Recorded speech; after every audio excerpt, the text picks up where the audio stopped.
Hi guys! So in this video we're going to talk about converting from point-slope form to slope-intercept form. So remember back in the last unit we focused mainly on using slope-intercept form, which is y equals mx plus b, and then recently we've started talking about using point-slope form, which is y minus y1 equals m times x minus x1. And just sort of a reminder of what all these letters mean. So if it's just the y and the y and x here, those just stay as variables when we're writing the equation, and we can use those to plug in values or to figure out different points that are on these lines.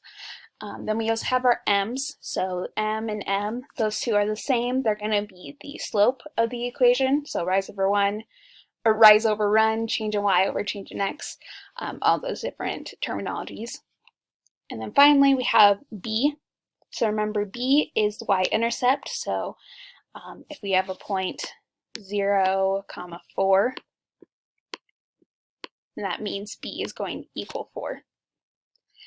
And then over here, if we look at the y equals mx plus b, that's the slope-intercept, and that comes from it being m, which is the slope, plus the intercept, the y-intercept. So that's where that one comes from. But on the point slope, that one, so it has a slope, but it also has a point. Different from this point here, the x1 and the y1 come together to create any point that's on the line. Literally, you could choose any point that's on the line. You could know a million different points there on this line, and you could choose any of them, put in the x1 and the y1, and it would work. So let's say one of the points on this line was -1 and 2. So our points are always written x, y. So if that's the case, then we'd put in the -1 in for the x1, and we put the 2 in for the y1. So that's just sort of a reminder of what these different things are. So in this lesson, we're going to talk about converting from point-slope form to slope-intercept. So this can be very handy in various different things. Previously, when we talked about learning how to write equations in y equals mx plus b, we've had various different ways of doing that. But we haven't really talked about how to go about doing that if all we've been given is a point, a slope, and a point that is not on, or is not the y-intercept, or if we've only been given 2 points that are not the y-intercept.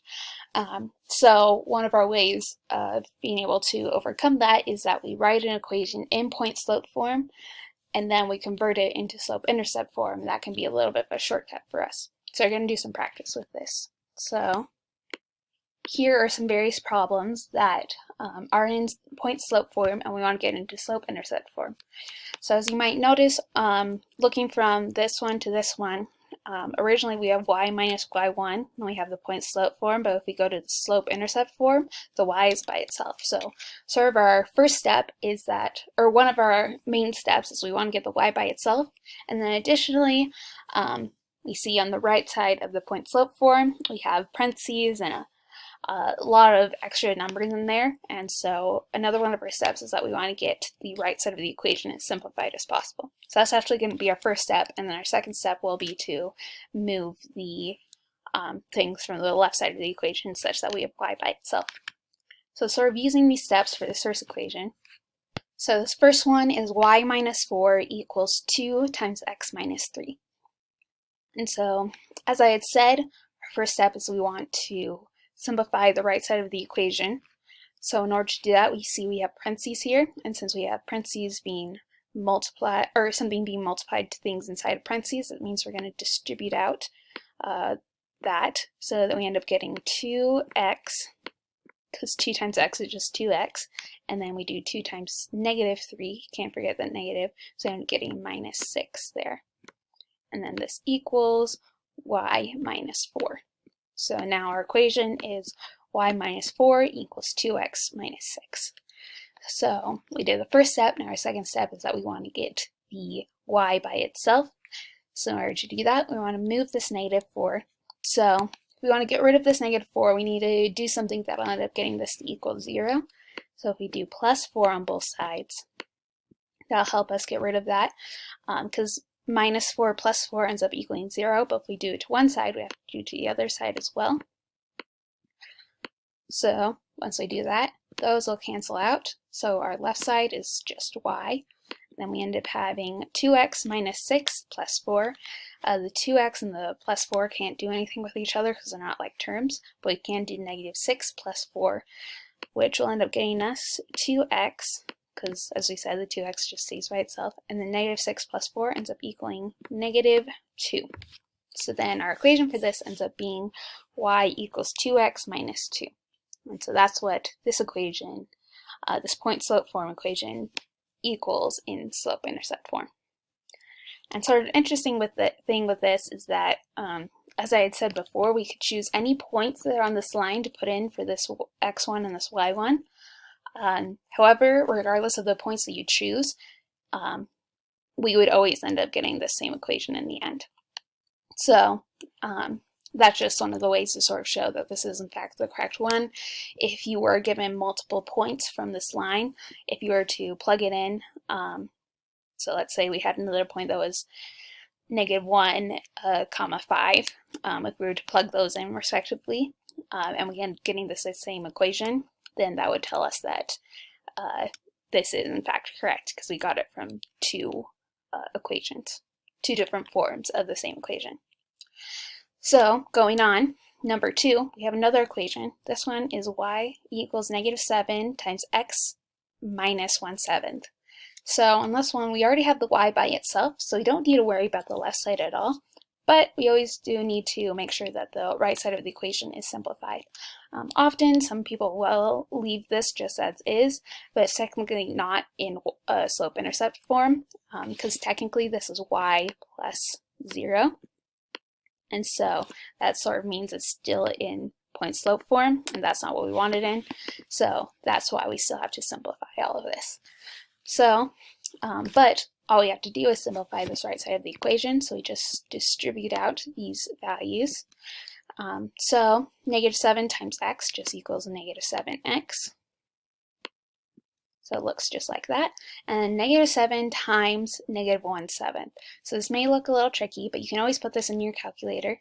You can treat this as negative 7 over 1 equals, or no, not equals, times negative 1 over 7.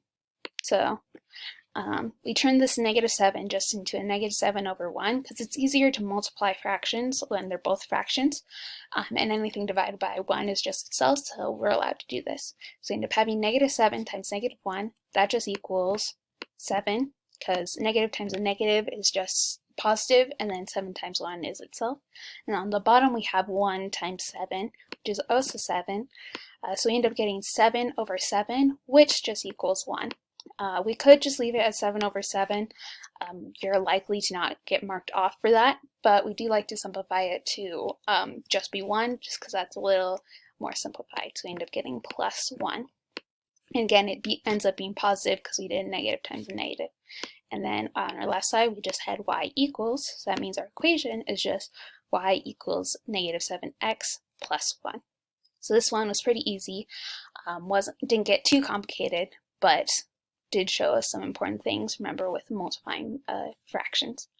So on to the next one, we end up having y minus 2 equals 2/5 times x plus 10. So again, remember our first step is we want to simplify the right side of the equation, so we need to distribute out this 2/5 to both of these terms. So when we do this, we have 2/5 times x.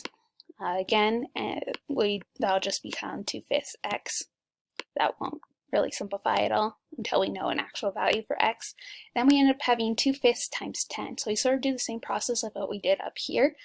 So we end up having 2/5, that's already as a fraction, so we're not going to do anything different with that, and then times 10, which we can rewrite as 10 over 1. So now we have 2/5 times 10 over 1. We multiply numerators, so 2 times 10, that's going to be 20. And then 5 times 1 equals 5. So we could write this as a decimal. However, this will just simplify to a whole number. So this one is very nice. But let's say we were given a fraction that did not come out nice. Sort of by each circumstance you need to decide if you want to leave it as a fraction or write it as a decimal. Sometimes you will be given specific instructions on which one to do, but most of the time you sort of just choose which one you'd rather write it as. But since this is a whole number, this does equal a whole number, then we'll write it as is, and you can put this into your calculator to check. But 20 divided by 5 equals a nice 4. So that means we have 2/5 x plus 4. I know it's plus because we get a positive times a positive. And then this equals y minus 2. So then we've simplified the right side of the equation. So our next step is we want to get the left side of the equation by itself. So we end up doing, this is a -2. So if we want to sort of remove the 2 from that side, we need to do plus 2, because -2 plus 2 ends up equaling 0, but we have to do it to both sides. We do plus 2 over here as well. So -2 plus 2, that cancels out, just equals 0, which we can sort of ignore. So we get y equals, so the 2/5 x plus 2, that can't combine at all because they're not like terms. So we just have 2 over 5, or 2/5 times x. And then we have 4 plus 2, ends up being a nice 6. So the equation for this one ends up being y equals 2/5 x plus 6. So not too bad. It was a little more complicated because we did have to multiply these fractions, but this will essentially be the most complicated that you'll be asked to do in this class at least. I do see this problem down here, and sort of looks the same. We won't actually do this one, but just so you know, this one, when we multiply this out, we wouldn't actually end up getting a nice number like 4, because we'd end up getting 4/3 times 2, or -4/3 times -2, which ends up being -8 over 3, or sorry, positive 8 over 3, which is not a nice number. So we end up having to do a little more complicated things, particularly involving getting common denominators that'll allow us to add them. So when you're doing these, you may want to make sure you do understand how to do common denominators. But for the purpose of this class, the most complex you'll be asked to do in terms of these sort of problems will be like number 3, so you won't have to worry too much about those. So these are various different problems that you'll be asked to find or convert from point slope into slope-intercept. In the next lesson, we're going to talk about finding some more specific types of lines, and being able to convert from point slope to slope-intercept will be very helpful in helping us get from those. But I'll go more into depth about that in the next video. That's the general idea. Just when you're working on these, make sure that you first simplify everything on the right side, so distribute out the m, because you're essentially doing m times x, and then m times x1, and then you want to get the y on the side by itself, so you either do plus this value or minus this value, depending on if you want to, if it's originally a plus or a minus. Remember, you want to get it to be essentially y plus 0 on this side. But as long as you follow the steps, you should be good to go. Alright, that's the gist. If you have any questions, let me know. But if not, have a good day. Bye!